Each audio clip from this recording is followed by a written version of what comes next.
Boxing Ego here. If you like this video, make sure you hit the like button and also subscribe to the channel and hit the bell icon on the top of your screen to get notified when the latest new content drops. Yo, so I heard it. Motherfuckers is hating because I signed Shakur Stevenson. He's with my label. I've been in this business for years. I got Terrence Crawford, Connellan, now I got Shakur Stevenson. He didn't want to go with Floyd Mayweather. He chose Toprank, Thug Life. He didn't choose me. Now Shakur Stevenson, he's with me. I know all the Shakurs. I knew Tupac Shakur, Thug Life, West Side. West Side where we ride, come equipped with game. What up, Fight World? It's your boy Ego, and I'm back with some more boxing. Make sure you guys like and subscribe. Now, I'm having a little fun. You guys see my Bob Arum Mayweather. You just see my face swap impersonation, Ego impressions. You know, I like to have a little fun, do some impersonating here and there. Now, I read an article linked in the description. Shout out to ringtv.com. And they spoke with the prodigy, the young gun, charged up, silver medalist Shakur Stevenson. It was recently noted and reported that he signed to Toprank. I made a video about it. A lot of you guys checked it out. Some people thought it was a good idea. Toprank development in terms of their fighters. Some people thought it was a horrible idea. But like I said, to me, I told you, if you guys watch my video back, I'm not going to critique. That's the decision him and his team made. And the reason is Toprank's been in the business, not like they have scrubbed. I do think sometimes they cater, and it doesn't cater to necessarily the African American fighter. That's my opinion. Like, they're sitting on a gold mine in Terrence Crawford, but does he have the same promotional push, and are the people and the writers that they're in good with like talking up Terrence Crawford the same way they are maybe like a Loma Chang? I don't know, you know what I'm saying? But Toprank, I told you, I've been to their events, very professional. They handle business, and that's where he's at. But I told you guys also, he has a managerial pact with Andre SOG Ward, somebody I know, shout out to Dre, and then also Jay Prince, who I've met. And the thing is, like Allstate, are you in good hands? I think with those two minds, in mature minds, these, like Andre Ward is now, he's now an OG, you know what I mean? Jay Prince has been an OG in the game, you know what I mean? People know not to mess with Jay Prince. That's just what it is. I remember, I'm from the Bay Area, right? And there was like, Yuck Mouth was an artist on Rap-A-Lot, which is Jay Prince, right?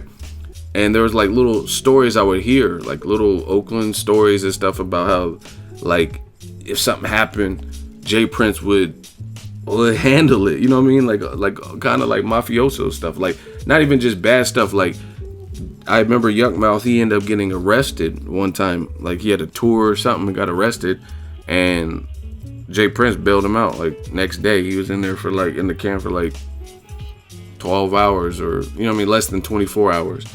And if you guys know anything about bail, to put up bail, you got to pay like 10%. That's like usually the standard. And his bill was like $1 million or something. So he had to put up like 150. So just on the whim, you know what I mean? And then Yuck Mouth even talks about it. He was like, Tupac was signed to Interscope. He went in the can, and Suge Knight, you know what I mean? Pyru, a Bloods member, bailed him out. But Interscope, they were like, oh, they're not touching that. No, man. You know what I mean? And they left him in the can. And that's one of their #1 recording artists at the time. He had a #1 album in jail, Me Against the World. But your label can't bail you out. You know what I mean? It's just kind of weird. Also, 50 Cent. 50 Cent was with, I think it was Columbia. And this is just for the little hip hop heads. But 50 Cent was with Columbia. Something special, man. He was with Columbia Records. And he got shot up. They dropped him. Like, what? Like, how you get dropped for getting shot? Like, you planned to get shot. Like, you wanted to get shot 9 times. Hit my wisdom tooth, that spit it out. So, I don't know. That's just weird. You get shot, and you get dropped by your label. So, you know what I mean? Everybody knows the Jay Prince story. So I really think, and Bob Arum knows Jay Prince. So like, I don't think anything underhanded is going on or whatever in Shakur Stevenson's career. I think he assigned the right team. You have the big imprint, Toprank. You know what I mean? Obviously, I would say Toprank's been in the business longer than Al Heyman has with Premier Boxing Champs, right? And like I said, it doesn't matter. My opinion, it's already said and done. He already signed. He's holding T-shirts. He's holding contract. It's done. So my opinion doesn't even really matter at this point. But it's, to me, I don't think it's, the thing that's weird about a lot of people is they don't give it a fair shake. It's like, I understand like preconceived notions and stuff like that, but Top Rank has not done anything wrong. Like, it's like people aren't even willing to give it a chance. So how do you know? Like, how do you know Top Rank is going to mess up his career? You know what I mean? They got guys like Mick Connellan, an Irish person, boxer from Ireland, fighting on St. Paddy's Day in New York. How big is that for him, right? They're talking about Shakur Stevenson getting him a date in April to turn pro. So, you know what I mean? Like Floyd said, we'll just have to wait and see. But I'm optimistic, and I think with his Top Rank in conjunction with his managerial team, Ward and Jay Prince, I don't really see nothing, no foul play or like, you know what I mean? Like, I don't know what his contract stipulates, but to me, I think he's in good hands. That's just my personal opinion. Like, if you go around Jay Prince and just see him, he's the definition. See, that's why I don't. This is, now I'm getting off into some old other stuff. But if you've been around, like been around some real stuff, I'm gonna say it like that, then you know the signs, you know the red flags, you know what to look for. Like, I'm not part of this. I make money on the internet, but I'm not part of this internet generation. You know what I mean? Like, people, like I've had people like say, yeah, man, ego, screaming on me and what they're gonna do and like stuff like that, leaving crazy comments. I'm not with all that. I don't do all that. I don't do all that jaw jacking and talking. But if you've been around, if you really been around and seen how people move, Jay Prince is like the quintessential. He's quiet, he's chill. You see him laughing. You know what I mean? Got his little chain and Kango cap. But he's about his business, and people know that. And so it's a different. You can sense the power with Jay Prince. Like, if you were at the press conference and stuff, like, he had a statement and the room just went cold. Like, it was during I was at the Ward Kovalev, and he says, "I'm gonna address the elephant in the room. This is U.S. versus Russia. They're trying to take something." You know what I mean? He just said it straight out, and nothing happened. You know what I'm saying? Nobody like went crazy and like tried to attack him or, you know what I mean, cuss him out. You know, it's just different. So like me, I'm not with this whole internet stuff. And if you're from the old school, then you're more like Jay Prince. You just handle your business, and you know what I mean? You don't have to even say nothing. People already know what it is, instead of like you proclaiming it, what you'll do, and talking on Twitter and Twitter finger. I don't know. I'm not with all that. But back to the main story, Shakur Stevenson. I do think he's in good hands. But in that article, he said some interesting things. And a lot of people, the thing they were most shocked with, that he did not sign with either Floyd Mayweather, or he did not sign with Al Heyman and go that route. And I'm going to read a direct quote from Shakur Stevenson in this Ring TV article with him, and just give some more of my thoughts to close up. Shakur Stevenson said, "Floyd Mayweather, to be honest, he basically hyped me up to think I was on his list, and when the time came, they didn't really send no paperwork or nothing. So he was never really an option. He was all talk. It was very disappointing because of the fact that I looked up to him and I felt he was one of the greatest boxers that ever lived. So it was really disappointing, but it is what it is. Everything happens for a reason. I'm ready to turn the page." And then the article says, a source close to Mayweather believes that Mayweather may have been surprised that Stevenson said he was still available to listen to other promoters even after Mayweather went to the Rio Olympics, saying that I'm interested. And he goes on to say, Top Rank, they came in the picture later, and to be honest, he said they came into the picture later, to be honest, but once I spoke and met with them and I heard their plans for me and how organized they were ahead of everyone. Mayweather, for his part, didn't come away empty-handed from the Olympics, signing Richardson Hitchens last month to go along with 7 fighters he inked in December. So, I told you, Shakur Stevenson, you guys, it's easy. This is what I'm gonna say, man. I could tell some of you guys don't have small businesses or run a business of yourself. Boxing Ego, it wasn't when I started, but this is a brand. This is a business. And a lot of people, I posted about this the other day, a lot of people confuse like friendships and like who you're cool with business. And it's like oil and water. It rarely goes together. It doesn't necessarily mix. You know what I mean? I have people that I'm really cool with, but I would not hire them to be the CEO of my company. If I was at a job, I wouldn't put in a good word because I know they're not good for that word. And you could say, oh, you're a crab, like, it's nothing to do with that. But sometimes the people you know the most about. So you know they're unreliable, they're lazy, they're this and they're that, they're not ambitious, they always get fired, they have sexual harassment, or whatever, whoever is in your circle, the people you know. So me, I've always been fond of my last name and just what I put my name and attach my name to. So I don't really vouch for really anybody like that unless I know what to expect and really believe. Like, you don't hear me saying like, oh, Errol Spence, he's the next, if I don't really believe that. Like, because there's so many people who look like they're the next and they're really not. I really think Errol Spence has the tools to be a champion, right? But a lot of people confuse it. And like I said, I can tell some of you guys don't have businesses because you just look at names and flash and stuff. And I'm not even going to put anyone on blast in this video, but I know stuff and I hear stuff.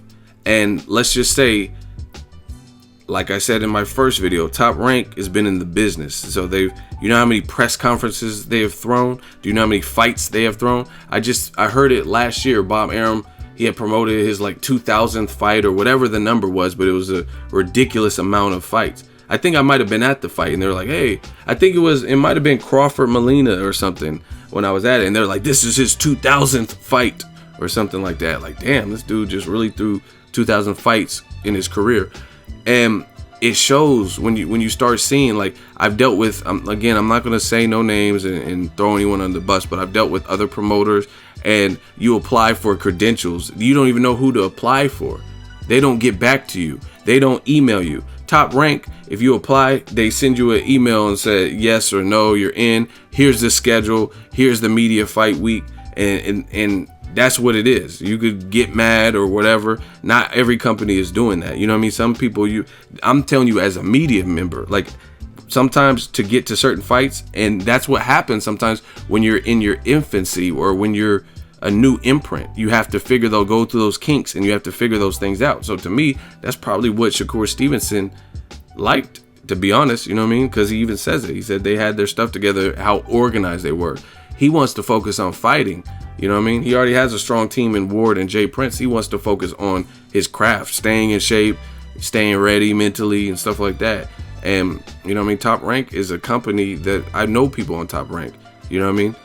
And, like, shout out to my dude, Mikey Williams. He's a photographer with Top Rank. And not to put his business out, but I see him travel. He's, like, looks like he's enjoying life. He's taking dope-ass photos. And the thing about it is this, like, that's all organization, because to get him to Macau, China, or to Arizona where they have a card or wherever, somebody on the Top Rank side has to be orchestrating that. You know what I'm saying? And not everybody, I hear, like I said, I've heard tons of war stories where, like, photographers they didn't get their flight or they had to come out of pocket and stuff, and that's what it is. So you can't go just off of a name, you know what I mean? Just because of the name, you got to do what's right for your career. You got to be like, oh, this is a better fit, but you guys don't know internally behind the scenes. And me, I'm not a fighter, so I don't care. I have no problem with Mayweather Promotions, Al Heyman Promotions. I've had great experiences with them too, but I'm not a fighter, and I've never met with them. So, you know what I mean? This is all kind of personal taste. If Shakur Stevenson, aside from Floyd going to the Rio Olympics, which is good press in general, and it's not like he doesn't have his own plane, like he has to, how much are tickets on Southwest? You don't have to do that. So he showed face. But according to Shakur Stevenson, which again, I mean, that's the only person that I know who's speaking on it, he's saying that he was all talk and there was no like numbers and there wasn't like some text to paper. So he said he wasn't really an option. So, you know what I mean? A lot of people get gassed on what they think. I thought he might go to him. I think he was even wearing a TMT hat. Maybe he wanted to go to him. But at the end of the day, it's his decision. And there was clearly some reason where he decided that Top Rank was his new home. And that was the best fit for him. So for me, I'm going to be optimistic because at the end of the day, I want to see his career, a budding career from him. So I don't care who his promoter is. Hopefully, whoever it is, they do justice to him because the kid has skills and the kid can scrap. So that's what I want to see. But a lot of people are like, have these preconceived notions. They don't even want to give it a shot. You know what I mean? They're like, why did Ward sign? Why did Kovalev sign? Or I mean, why did Cotto sign to Rock Nation? Why did Ward sign to Rock Nation? You know what I mean? They're not complaining. Ward was inactive. He wasn't happy with his last promotional deal with the late, great Dan Goosen Tudor. And now I haven't really heard him. He just had a career high payday versus Kovalev. So, I mean, I think he's happy with this situation too. So, at the end of the day, man, and I did an interview with Peter Quillen yesterday, and he went deep and he was talking about, I was asking him about, you got a little bit of flack or a lot of flack from fans when you vacated your belt. And I said it was a personal decision. And wait till the video drops and the interview drops so you can hear what he says, because it kind of ties into this. He said not all money is good money, and at the end of the day, you got to do what's right for you as an individual. And I think Shakur Stevenson, with his the wisdom in his ear, like Jay Prince and Andre Ward, this is what they felt comfortable with. So I'm gonna rock with it and see. Now, if like I have no problem being a voice for the, you know what I mean, for the boxing populace. I don't. So if something happened and Shakur Stevenson is getting shelved or is getting treated bad, then I mean, I don't have no problem stating that either. I don't work for Top Rank. So, you know what I mean? But at the end of the day, I want to wait and see how they handle it. And just because you have a name doesn't mean your career will be handled in the same way. You know what I mean? Especially when there's just different variables. And also, like I told you guys, maybe Shakur Stevenson thinks there's better scraps for him. Like he can grow into certain divisions and, man, I could fight this guy. I could fight, you know, he might be sizing people up. So there might be more action. I don't think he's trying to fight nowhere close to like a welterweight or anything like that, where Al Heyman has a lot of fighters, you know what I'm saying? So maybe he feels Top Rank has a lot more people that within their network. So it is what it is.